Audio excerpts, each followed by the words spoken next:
Hey everybody, welcome on in to ClayShareCon. Still on day 3, and I am Jessica Putnam-Phillips. We have an awesome little studio tour and a little demo with Debbie Dela Cruz, who does Dela Designs. She's the one that makes these fabulous big cutters you've been seeing me brandish about and talk about during the giveaways every day during ClayShareCon. She has a lot of other products, and she has a fabulous studio she's going to take us on a tour of. So let's throw it on over to Debbie. Hi, Debbie. Hey, Debbie. Hi, Jessica. Hi, everyone. I'm Debbie Dela Cruz, and I'm the owner of Dela Design. First of all, I want to thank you, Jessica and Kevin, and everyone in ClayShare community for being so supportive and encouraging me. So we are in a 1,600 square foot building in my backyard. And I'm going to start out today. I'm going to tell you a little bit about myself and the business. I'm going to talk a little bit more about 3D printing in general. And I'm going to show you some of my products. I'll show you around the studio. And then I'm going to demo with some of the stamps and cutters. And at any time, just feel free to stop and ask me questions. I'm really new to this and I'm really nervous. So, you know, bear with me. I may end up reading a little bit from my cards, but we'll get started. So I started Dela Design actually as a vinyl business about 12 years ago. And before that, I did design and layout for a stainless steel manufacturing company. So my background is already in 3D design. I really loved it. I just didn't love the politics of the manufacturing world. So I started the vinyl business. I did both for a while, which was, and then quit doing the stainless steel and did vinyl full time. And then about 4 years ago, I picked up pottery. It's something that I always wanted to do. And of course, I just absolutely love it. And then I slowly learned about 3D printing. And with my design background, it just seemed like a really good fit. So I started designing products for myself to use, stamps and cutters and that sort of stuff. And then we decided, oh, it's been about a year now that we started the 3D printing business and selling the pottery stamps and cutters. And it has taken over most of the business. We still do both. I don't do very much vinyl anymore. My husband and I have an assistant, and they do 90% of the vinyl work. I do about 90% of the 3D printing work. They help me out with both. Check all the vinyl stuff before it goes out the door. So I still have a little bit of a hand in that. And I answer emails and questions and that sort of thing. But the 3D printing is really where I focus all of my time now. So to start out with, I design the items, the cutters, the stamps, whatever it is. I just design it here. And I create it into this 3D model. And then the 3D model goes onto a card. And on the card, then we plug that into the printer. So I'm going to take you into the printing room.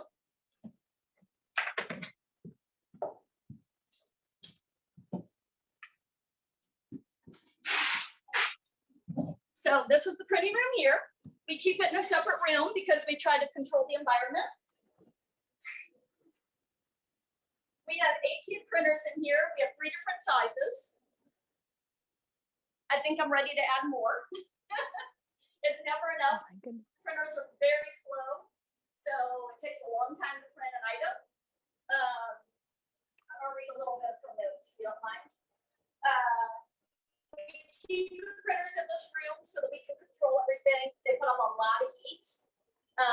This room gets really hot. We have the window open. It's winter time, and the window's open, and it's still hot in here. The rest of the building, even with the door open, it stays hot. Summertime, it's unbearable. But winter time, it's kind of a nice place to come and hang out. So another thing we try to control is the humidity, because the humidity will make the filaments swell up, and then that can clog the printers. So this is the filament. It comes on a spool. Most people call it plastic. It's a biodegradable, and it's all renewable resources. It's kind of made from a cornstarch type product. There's different ices you can get, different thicknesses, but plastic on a spool, kind of similar to bread. It runs through the nozzle heats it up, and then it extrudes it through here. There's fans on here. That's where, with the humidity and the heat and different things, can clog up the tips. There's a nozzle down below that extrudes. So we run the printers basically 24/7. I mean, I'm out here sometimes at 2 or 3 in the morning starting back printers up. And then when my assistant comes in, first thing she does every morning is start up printers, get prints ready for the day. She prints out orders and finds out what's going to go on each printer for the day. And then we just run them all day long. Prints can take anywhere from, probably an hour to about 16 hours is my longest. One of my big cutters takes about 16 hours to print. That's for one cutter. The stamps are a little less, usually about an hour. I think the longest print on a stamp I have is about 10 hours. Most of them, I'd say, average about 3 hours for a print. You can see they're all running. I've got one just stopped right now, that's ready to take off and put a new print on. So we have a question. Yes, please. Do you do custom orders if someone wanted a custom stamp or a custom design? I knew that would be asked because I get asked that a lot. Yes, when I can. I try my best to fit them in when I'm caught up. When I get behind, I just don't have the time to do it. Place your kind of going to be busy probably for the next week or two. I'm going to try. Since I'm a new business, I've only been around for about a year. I'm still working on new designs constantly. I'm trying to go with the seasons and keep up with the seasons. And I tell people, go ahead and email me, send me what they want. If it's something I can fit in quick, I definitely do it. If it's going to take a lot more design work on my part, then it either doesn't get done or I tell people that it's too much work for me. I'm hoping to maybe hire another designer at some point so that I'm not doing all the design myself. I have help with the packaging and the webbing the machines and maintaining the machines, but I am doing all the design work on my own at this point in time. So hopefully I'll be able to add more custom work to my lineup soon. The maintaining machines is something my husband helps with, and he's probably out here an hour or 2 every day, just checking on machines, releveling, that sort of thing. And that's about it in here, unless anyone has any other questions about the machines or about 3D printing in general. Everybody is just like, wow, over all of your printers, and that people who have gotten your products are just say they love them and that you're easy to work with and that you shipped out timely and everything. So nothing but rave reviews. I'm definitely behind on emails right now, so be patient, but I'm working on it. So go out to the rest of the business. This is kind of where we fill orders. So we line up orders here and we start filling them. And then every order, when everything's done on the list of what they need, there's that cute chicken stamp you have. That's probably a new item. So then my husband will he will clean up every print. He checks them over. Sometimes on a print, you get some little strings and stuff when they come through. So he cleans all that up. He checks them to make sure that they're good, because sometimes different things can affect prints and they can fail. So he checks everything good, and then we send it over here and we ship everything out. So I guess we got a few more questions before you move on. Yeah. Some folks were asking what kind of printer do you use? So I use the Creality brand, and I have 3 different versions of it, a smaller, a medium, and a large. I have an Ender 3 is the small printers, and they're like an 8-inch bed. And that's really the most, I say that's the most common printer that people have. It's the most user-friendly. They're everywhere. That's kind of a really good starter model. I have the CR10, which is the next size up, which is also Creality brand.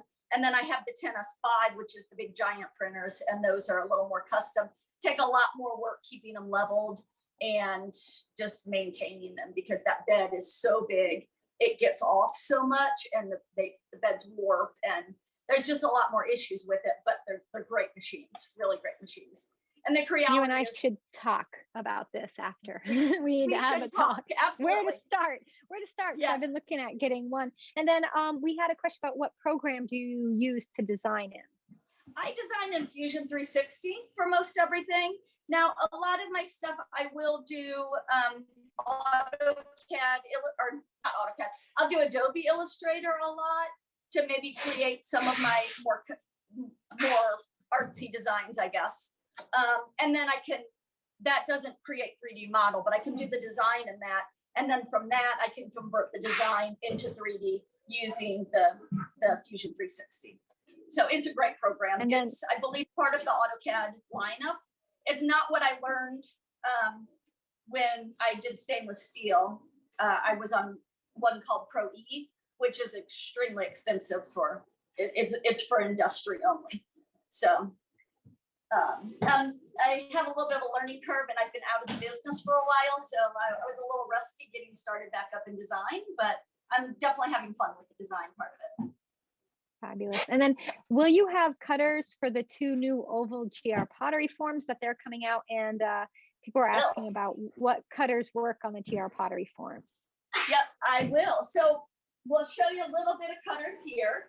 So I try to kind of stock some, the ones that are popular when we actually get caught up on printing. We keep the printers running no matter what. If we don't have an order, we print anyway. We usually have orders, but you know, we try and keep caught up.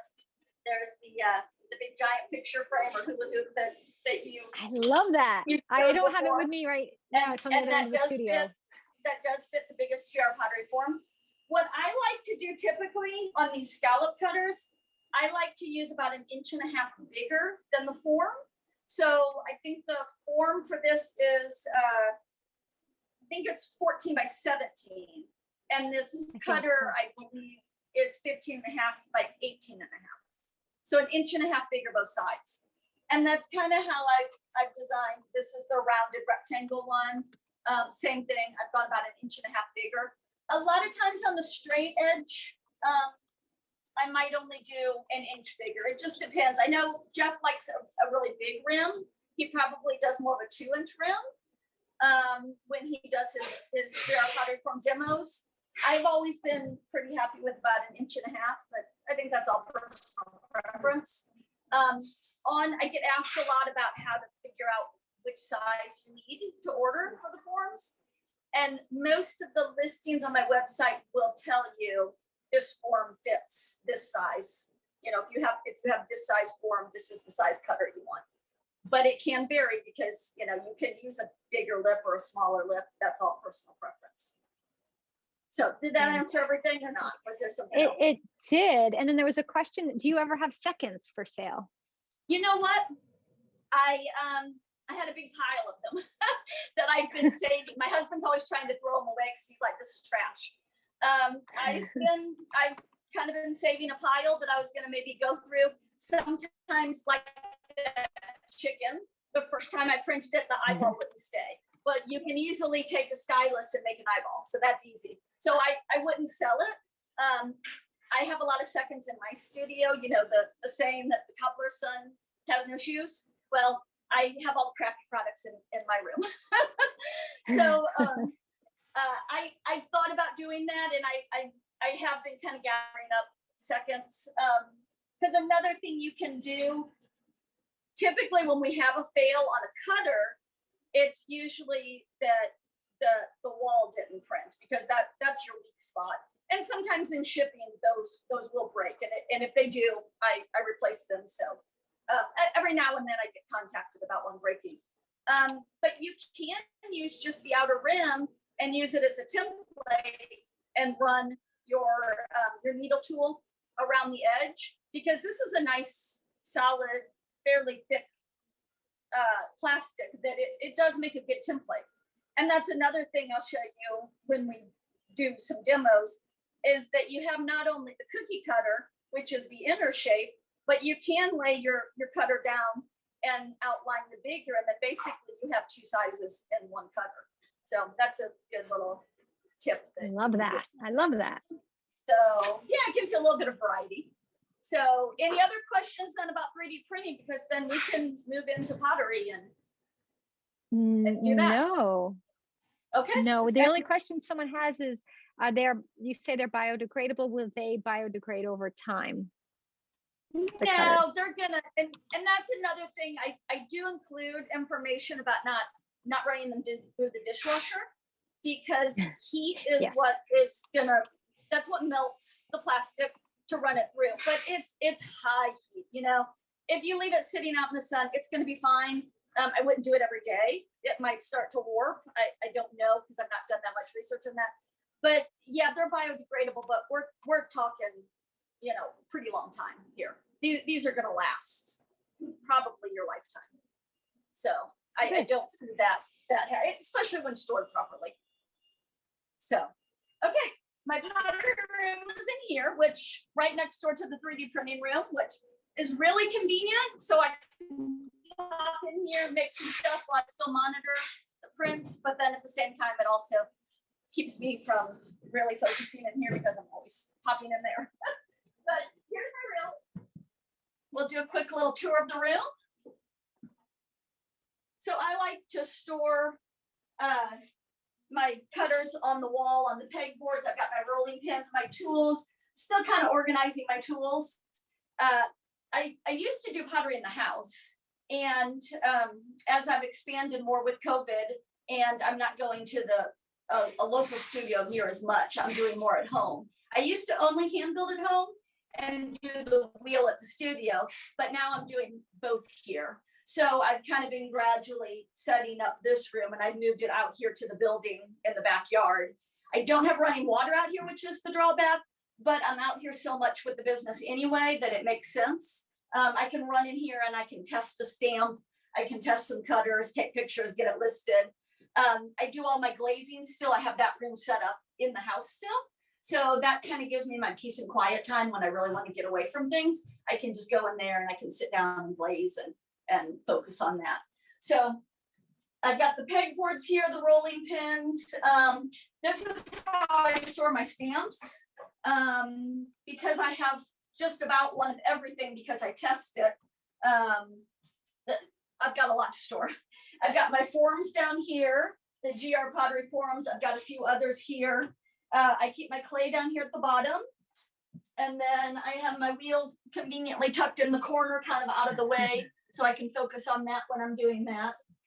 And then we did have a question quickly about the cutters and storing them. Do you recommend hanging them, or you just hang them because it's more convenient? How would you store them? I hang them because I have so many that it's easier for me to find. You could easily do like one of those big deep plastic drawers, or you know, whatever works for you, whatever you have room for. It's not like the forms where you don't want to put them on their side because they could get damaged. They're going to be fine kind of however you store them. So I like hanging them so I can easily find things, and I have the wall space in here. So I've got kind of the bigger ones on one side, the smaller ones on the other where I can reach them quickly. So I typically will wedge my clay here. I've got my slab roller. This is where I had to get a cover for it because I have cats and they love greenware. They have broken so many things. So we got that covered up. A little more storage here. And then this is my main table space for for doing slab building and hand building. So I've got some slabs pre-rolled out. I'm going to switch cameras so that this camera can go on an overhead, and I will switch to this camera over here. So anyway, any other questions then before we start demoing, or is there anything people want to see? Everybody is loving your space and how organized it is and how big it Right? is. Yeah, So it's a nice no size real room. questions, but if you folks have them, ask. Okay, sounds good. So I do get quite a few questions on Instagram about using the stamps. So I'm not really gonna maybe build something so much because I don't know that that's really an area of expertise. I haven't been doing pottery that long, but I have been working with the stamps and the cutters for quite a while. So I'll try to kind of demo some different things to do with them. So I think we'll switch to this camera in a minute, but I've rolled out some slabs already. Just slab roller, nothing fancy. We did have a Go question. ahead Do you and smooth sell, down my do you roof or sell your pottery ever? my slabs here.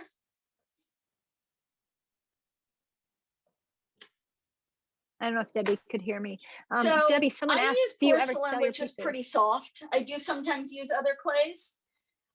She can't hear me. I'll ask her. I usually go straight from rolling it out to stamping, so it's really, really soft. This is set up just a little more than what I normally do.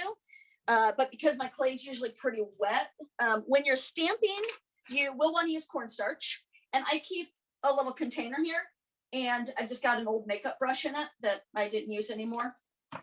I always keep it handy. It kind of gets everywhere, but it doesn't seem to matter anything. So once I've got a stamp here, kind of close up on this little pineapple here. Once I've used it quite a bit, I don't cornstarch. I maybe cornstarch a new one, or if I wash them, I don't wash them a lot because the buildup kind of helps with sticking. I'm gonna maybe switch to the overhead. Can we see good there or not? So when you're using the stamps, I've made them extra deep so that you don't get those unsightly lines. Most of them do not have a backing. Some of them do, like this, the word stamps. In order to hold everything together, they've got a backing, but these ones don't. Typically, you can print both sides on the ones like this. Sometimes one side will print better than the other, but usually they'll both print pretty good. That's nice on something like this. You can do both directions. So one thing I really like about the stamps is that I love rolling pins, absolutely, and they're so much quicker than stamps. But the stamps you can get a lot of versatility with. There's just really a lot you can do. You can do an all over design like you would with a rolling pin. So we'll start and we'll kind of just give it a little bit of pressure on all sides. I kind of even rock it back and forth a little bit and then pull out. And there's your, can you see that good or not? Looks good where I am. So we could do kind of this haphazard all over design here.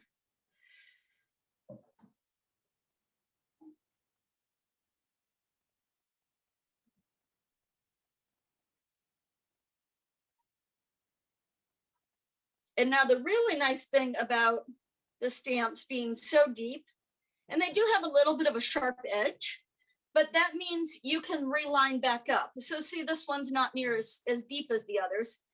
It's really easy to set that back in there, kind of give it a little wiggle where it fits in the groove, and then you can restamp. And now you've got a deeper stamp.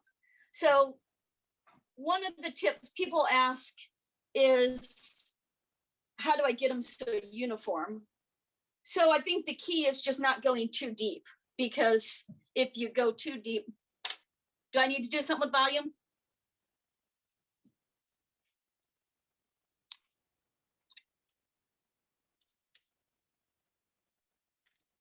Okay, did I lose volume? No, I can hear you. Can you hear me? Okay, I thought maybe I lost volume. Okay, nope, so you're good.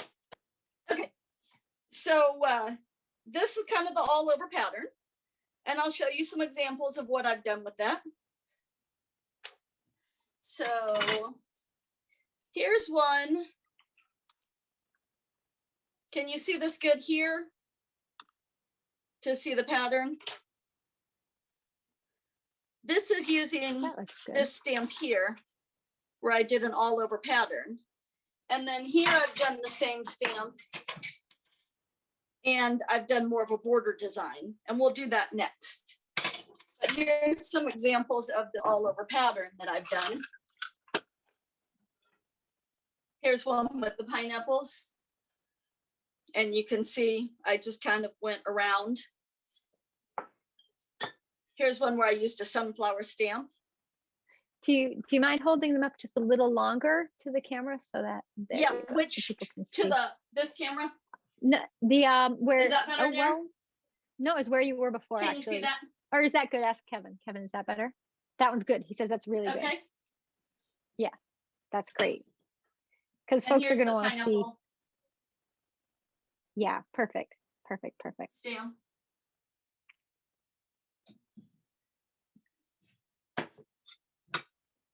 Here's another example where I used some roses and did an all over design again. That's a really pretty one. And then this was a GR pottery form with the scallop. So that's a really pretty one. Thank you. We did have a question back with the printing. What filament do you use? If you don't mind sharing, what filament do you use? I'm sorry, I can't hear you very well. What filament do you use? What filament do you use? I don't know if the sound is working. If you can hear me. Filament? Yes. The filament? What filament? Yeah. I'm sorry, Jessica, I'm not hearing you. So someone was asking to use PLA, ABS, or PETG filament. Oh, I use the PLA, the PLA. The PLA. Okay, the PLA. All right, good. Yeah. Okay, so that's doing kind of an all over random design. Another way you can do it is to still do an all over design, but maybe kind of keep it a little more uniform.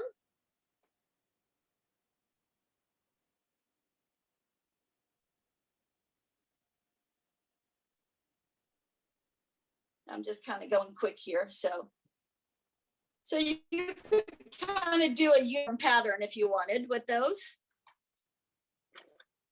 Now, another thing you can do is just doing a single design on a plate.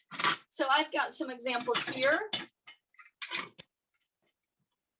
where I used the larger pineapple, and I just did a single design here instead of doing the all over pattern. So that's another fun option you can do.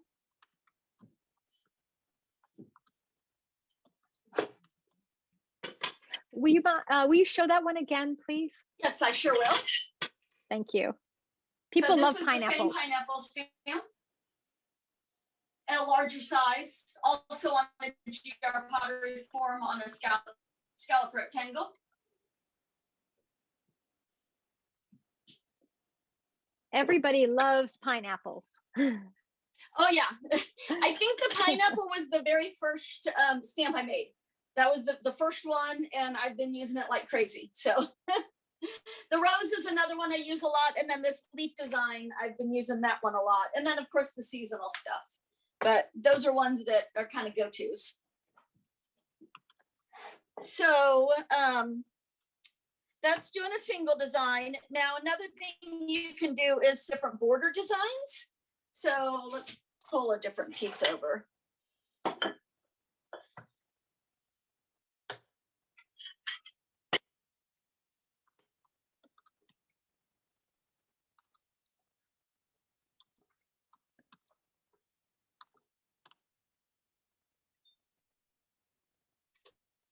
So I'm going to grab a form and maybe we'll do a border around it.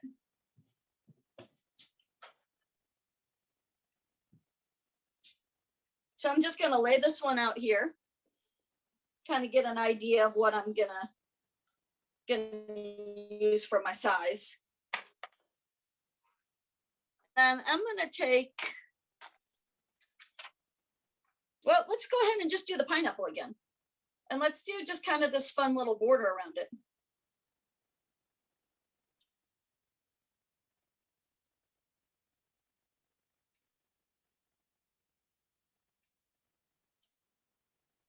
And this clay feels a little wetter. I'm going to go ahead and cornstarch again.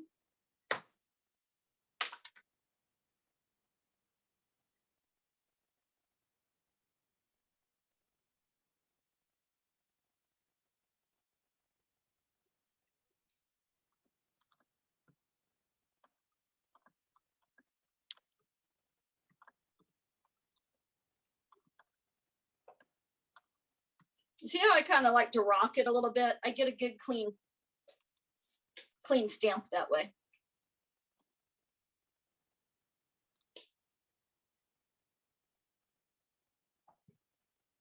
Give it a little cornstarch, a little tap.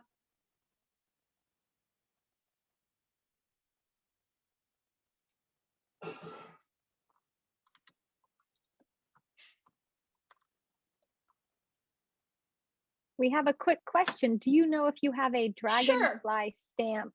A dragonfly stamp? I have one right here. Ha, look at that. There we go. Another very popular one, and another one that one of my first ones.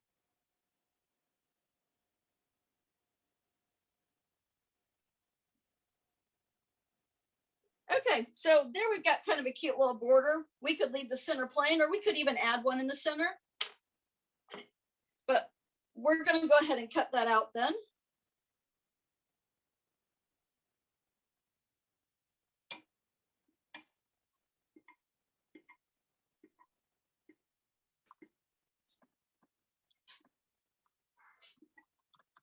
On some of the bigger forms, when usually you can kind of rock it a little bit and get good. I've occasionally taken my rolling pin across it, especially if you need help with your fingers. You can do that.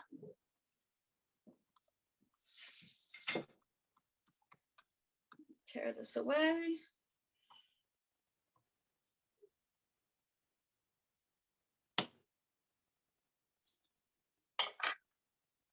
Smooth my edges a little bit.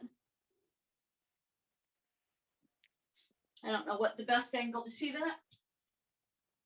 Can you see that well now? That's good there, yes. Border around the edge.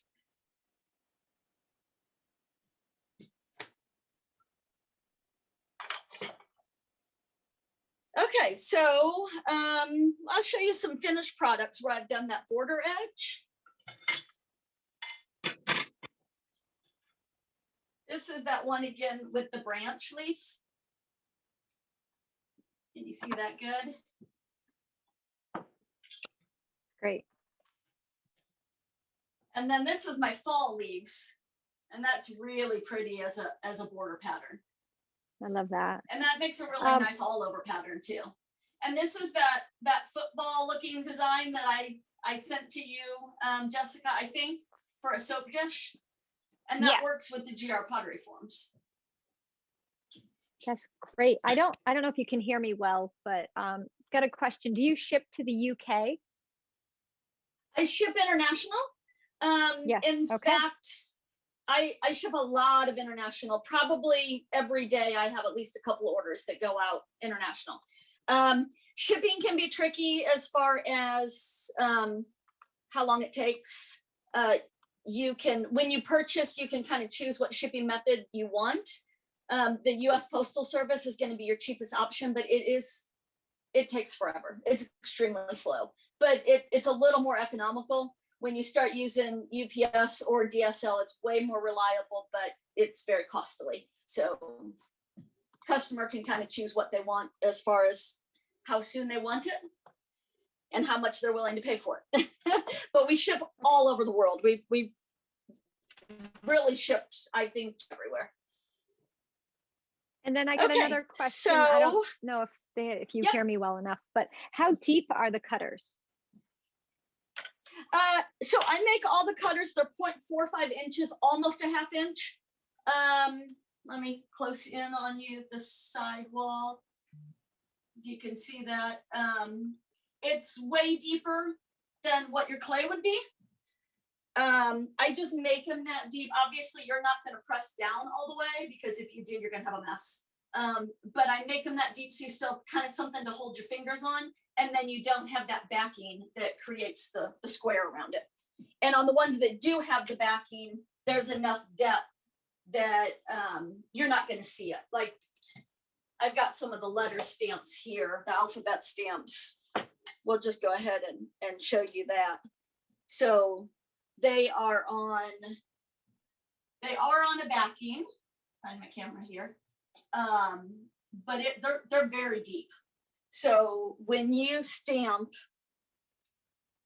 you're not going to get those lines that you would get with the stamps that you get from, you know, the from Michael's and Hobby Lobby and things like that. You're going to get a nice stamp there. Okay, any other questions? We do. We have a couple more questions. One, any plans for more sea life stamps? Sea life, yes. I really haven't done very much summer at all yet. I started the business last year in the spring and really was focusing kind of on generic items. And then as the seasons have moved on, once I got past generic, I was well into fall, and I was really trying to get fall and Halloween, and then Thanksgiving, and of course Christmas was completely overwhelming. So right now I'm working on some spring designs. I've got quite a few listed already, but I still have some more in the works. And then I'm going full steam ahead on summer. I've got a lot of like seashells and, you know, the sea life, all of that is hopefully coming out in maybe a month. It's a pretty big undertaking to take on a whole theme, but it's a lot of fun to do. People will send me ideas. So if you have ideas, send them to me. I add it to my list. I'll kind of work it in with where it fits in on the schedule, but summer stuff is all coming up very soon after I finish spring. And I'm also working on templates right now for the cutters. So I've got one I released a couple days ago. That is this doing a mug. So I'm going to do a lot more of these. I've got a butter dish and lots of templates that I still have to kind of work out the details for. This is my original, you know, field of study was layout with the stainless steel. So it kind of makes sense for me to do it with this. It's just, it's going to take me a little bit to get it to where I have the time to get them finished and then test them out and all that. So summer's coming soon. Yes, it is. And we have a couple more questions. One, okay. What's the largest cutter you make? What's the largest one you make? So in the scallop or the round designs, I usually only go up to about 16 inches. My printer goes up to 20 inches. It's a 20-inch bed, 20 by 20. But with that lip, and then the bigger the printers get, the bigger a lip I do. So 16 inches is what I'm doing right now. Now the ovals, I believe 18 and a half is the longest I've done. I can do probably a little bit longer going at an oval because I can kind of position it on the bed. I'll grab one real quick. This is one of the, I call this the fluted 7 because it's got 7 flutes around it. This I think might be the 16-inch, but I'm not sure. It's just what I have hanging on my wall that's big. So, you know, they're pretty giant. Thank you.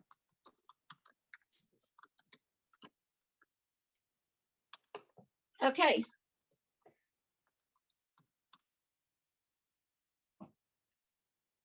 So now these I could, you know, do the GR pottery form with these, or I do sometimes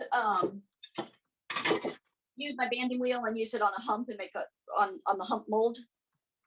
And I think I have an example of one of those I did. Oh, here's one. Well, here's one. This is from Jessica's butterfly dish class. So I made I used the cookie cutter. I think I used a 6-inch flower cutter on this, and then probably maybe a 3-inch, I think, on the backside. And then I formed it on my round here. So I do use those a lot. But I also do the GR pottery forms a lot, obviously, because I make them to match. So we'll grab a sponge here and grab a form. And my clay's a little soft, so I probably won't be able to pull this off. But we can show what it would look like on that form then. I would need to flip it over and drape it and let it sit for a while because this clay is very, very soft. Porcelain is soft, but it's kind of what's local to me that I can get. So that's what I use. I'll usually put that on top of something to kind of let it drape over it, especially when I use the scallops. I go a little bit bigger. I do that 1.5 inches, like this one was. And, you know, I would flip that over and drape it and let it hang, just set it up a bit. And then add a foot if I do add a foot ring. I don't always. Sometimes I do that type.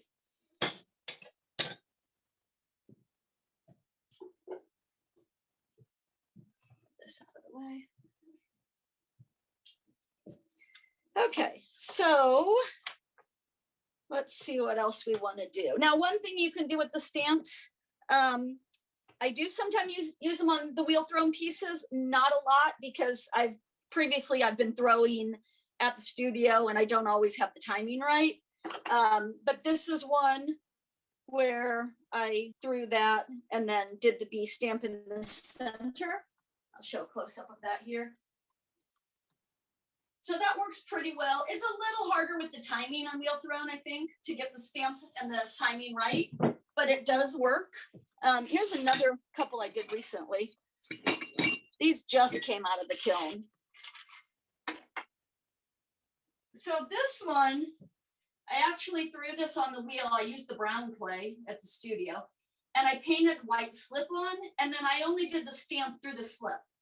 And then afterwards I painted in with underglaze and then I just clear glazed over it.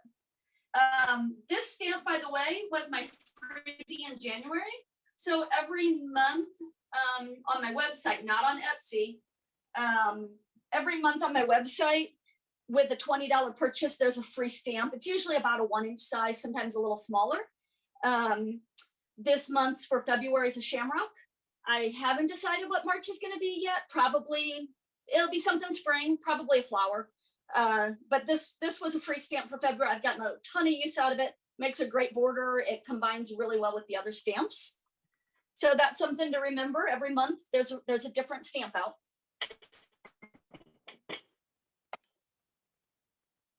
And then this is one more that I did on wheel thrown. This is a fun one. I just got this out of the kiln this morning.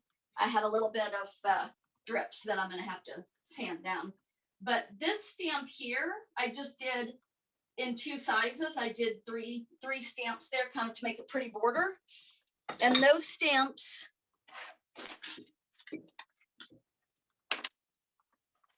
were this little greenery here that I use a lot, and then the smaller greenery with it. And I just kind of did a cute little simple, very simple border just in one little spot there. So that's another fun way to combine the same stamp but in different sizes by doing a border that way. And most of the stamps I will offer in at least 3 sizes, sometimes 5. A lot of times I can do different sizes if you ask for one. It's not a big deal. If I've already made it in 3-inch and you want 3.5, it's no big deal to make a new size. That's no problem at all. I just try and kind of come up with what sizes I think work well for the stamp and what you're going to use them for, and do that. So another thing you can do that's really fun is, because these stamps are so deep, you can combine a rolling pin and a stamp at the same time if your design's not too busy. So here's a little magnet I made. And I've got a plaid rolling pin I did for the background. And then I did that bike stamp over the top of it. And that bike stamp is so much deeper that you can really, you can get some really good combos that way. So there's lots you can do with these stamps. And then of course you can combine the stamps with different things. So we've got the pineapple. I should have probably cornstarched that one a little bit. And then we've got the hibiscus. And then there's a monstera leaf, and you could make a nice pattern or just a design combining, stamps that kind of go together like that. Get a better impression on that. We have a question. Do you have any Southwestern designs? I have a horse, and I have kind of a tribal diamond kind of looking one, but I haven't started on Southwestern yet. I definitely can add it to the lineup. I started out doing some generic, and then I went to the seasons, and I definitely plan on going back and doing some more generic ones. I actually have a diamond right here. So I plan on maybe making some Southwestern patterns, maybe some quilt patterns. I think would be a lot of fun, because this stamp here is a lot of fun for lining up. And I think the Southwest patterns would really go well with that. Is there something in particular they're looking for, more of a pattern or more of a specific design? They just said Southwest designs, and then someone is asking, do you have a 1-inch butterfly? Yeah, I think some Southwest patterns I think would definitely be something that I will definitely be adding.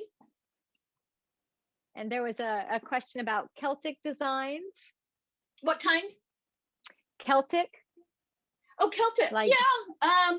Again, yeah, I would love to kind of just, the plan is just to keep going. Okay. So on your list. Keep adding, kind of cover everything. I just started, got a bunch of celestial and zodiac designs that I've just recently made. I just kind of got to get them all tested, printed, take pictures of, and then get them listed. But I definitely have just been kind of trying to cover everything, Yeah, just a little at a time. But there's a nice pattern. I think something with some Southwestern patterns in this style, I think would be really nice. Right. And maybe some cactuses thrown in. I do have one cactus. I have a lot more cactus and succulents in the works. I have a cactus in a pot. I have that design. I have a succulent design that is just kind of the succulent flower. Let's see if I know where that's at handy or not.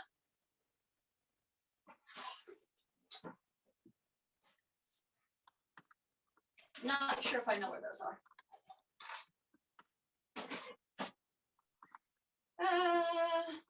I'm not sure where they are. I'm still organizing. But yes, I actually have a bunch of cactus and succulent, more designs that I'm working on. I do have the one, it's a cactus in a flower pot with a little heart on it. It's very cute. And then someone was asking, do you have butterflies, specifically a 1-inch butterfly?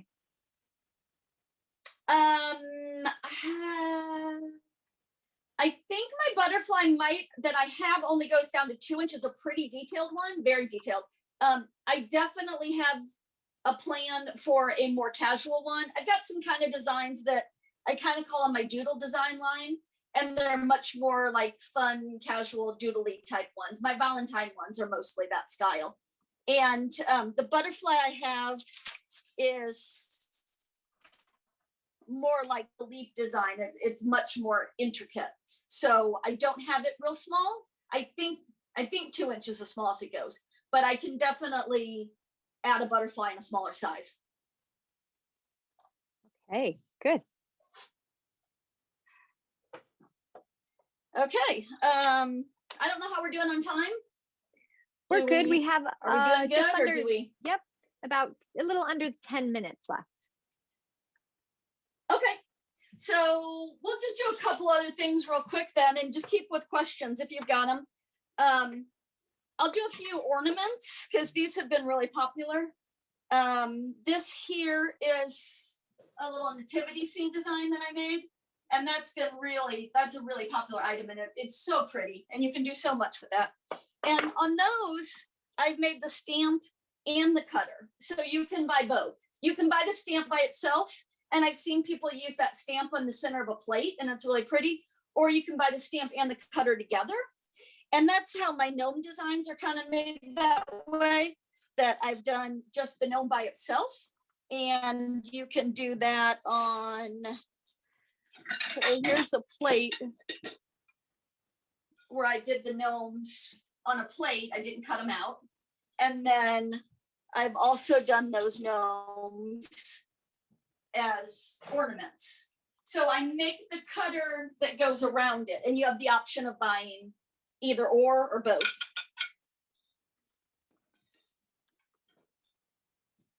So another thing with combining, we'll do a cute little ornament.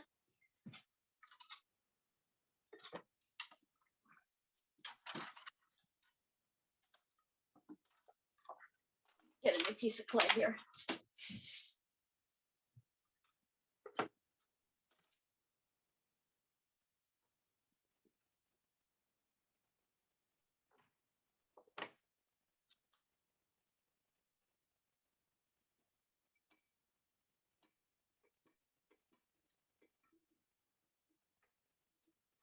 Sometimes I stamp before I cut. Sometimes I cut first. It really doesn't matter what you do.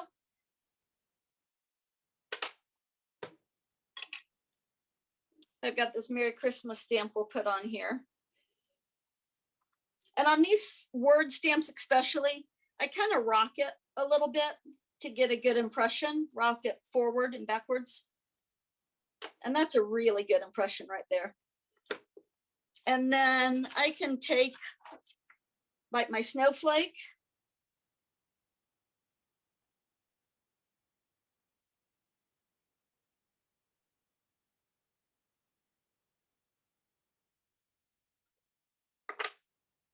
And do a really pretty kind of top and bottom border like that. And that's great for using up your scraps of clay, of course. And then the snowflake stamp is actually another one that makes a really nice border. We'll just real quick show that. I've actually used this as a border on a cup before. Let me find a bigger piece.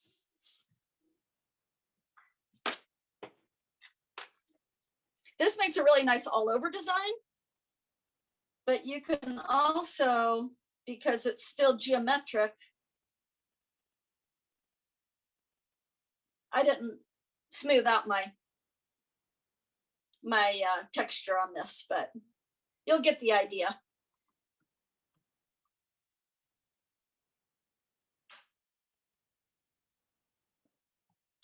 So this is a really pretty border for maybe doing a hand-built mug.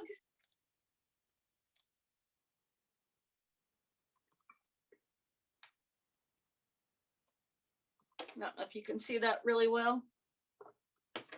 Can you see the stamp impressions pretty well on the overhead or not? They are a little soft. So you can do a border across, or you could really just keep going and do a whole pattern. I really almost don't even know it's a snowflake. It's just a really fun pattern.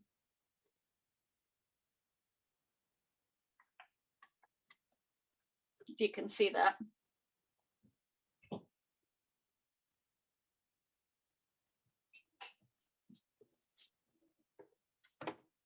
Okay, is there anything else we want to do before we run out of time? Is there anything anyone wants to see in particular?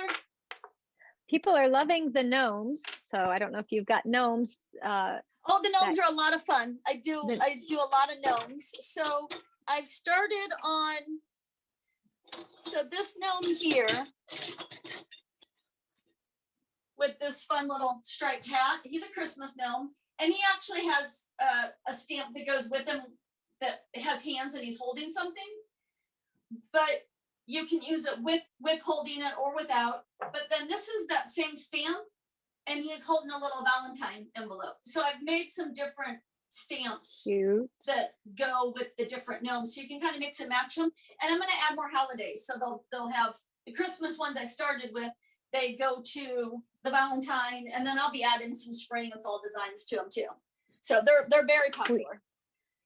Yeah, the gnomes are sticking around. And we had a question: is the nativity design still available? The nativity design, what about it? Is it still available? Someone asked. All my Christmases, everything is still available. You can buy Halloween right now. You can buy Christmas. They're all up. My website's kind of, there's a category for pottery stamps for everything. And I think I have about 150 different designs right now, and I'm adding more. So there's a lot to sort through. But then there's subcategories, so you can go and look at Christmas only. You can look at the gnomes. You can look at, Easter, Halloween, fall. They're all kind of broken down by category. And then you can also search on the site if you're looking for something in particular.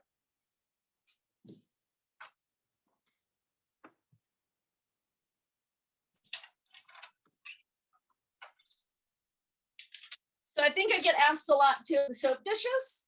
So these are the soap dishes here. I've got this in a plain and a scout design, and then the oval.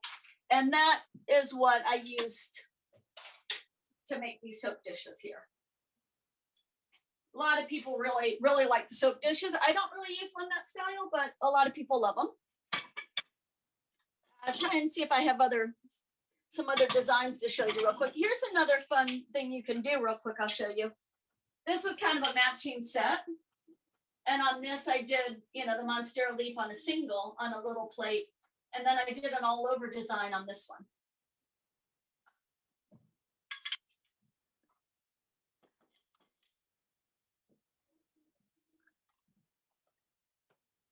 So anything else anyone wants to see? I do sometimes get asked about how I finish. So a lot of my designs you can see I use like you would a rolling pin, where I just do, a really great glaze that breaks over texture. And of course that obviously, is great for most all the designs. But then sometimes I like to sit and relax and paint and really get detail. And here's my cat design. So I've made a lot of these because I'm kind of that crazy cat lady. And what I do on these is I do the stamp, and then I use a black underglaze. And sometimes I do it at the greenware stage, sometimes on bisque, it just kind of depends. But I water it down just a little bit, and I kind of float that in, and then I wipe it back with a sponge. And then I have that nice crisp black outline. And then I go in with more of a watercolor look, and I can kind of customize, how I'm painting them then. So that's one other option for that. Fantastic. So we just got about 30 seconds left. We've got a bunch of questions from folks, but I think they can reach out to you. They're just asking, do you make this design or that design? So just reach out to Debbie. Absolutely. And everything that you've shown has been amazing. I've got lots of ideas, and I'm sure others do. Thank you so much for sharing a bit of your studio tour, showing us your print room with your printers. Oh my goodness, that's amazing. And making a few pieces for us. This has been a blast. Great. Thank you so much. I enjoyed it. And reach out if you have any questions. All right. Thank you, Debbie. Bye-bye. Bye-bye. All right, are we back on me? I'll walk us out. So that was pretty fabulous, seeing Debbie's whole space and everything. And oh my goodness, her room full of printers. That's just crazy. I was thinking of getting one. So fabulous. But anyhow, thank you, Debbie. And you can save with the code ClayShareCon15 through the 28th on Debbie's website. So go and get yourself some of these cutters or stamps that she has. And we will be back in about 15 minutes with GR Pottery Forms. Jeff is going to be doing a demo with the wah. So I'll see you all then.